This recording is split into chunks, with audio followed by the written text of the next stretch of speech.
দেখো বন্ধুরা, কড়াইয়ে তেল দিয়ে তেলটা গরম হয়ে গেছে। নুন হলুদ দিয়ে মাছটাকে ভালো করে মাখিয়ে নিলাম। এবার তেলটা গরম হয়ে গেছে, তেলে ছাড়বো।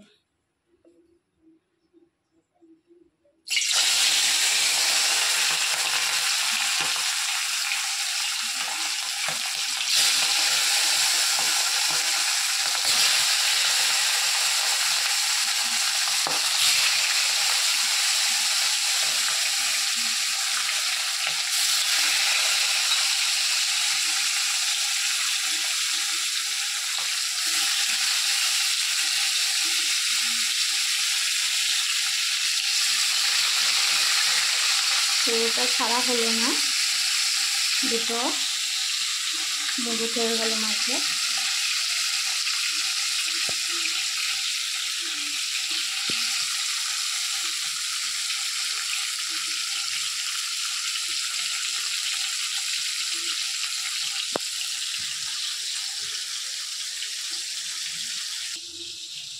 দেখো বন্ধুরা, আজকে কী রান্না হবে। ইলিশ মাছ, বেগুন আলু দিয়ে একটা ঝোল হবে, আর ফুলকপি আলুতে একটা তরকারি হবে, আর করলা ভাজা করব আজকে, আর ইলিশ মাছের মাথা দিয়ে কুমড়োর ঝাল।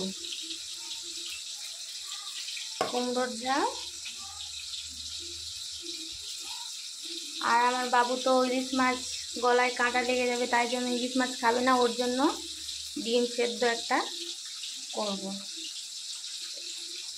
এই দেখো বন্ধুরা, আর করব শুকনো কড়াইয়ে ফুলকপির পাতাগুলো একটু ওলিয়ে নিব।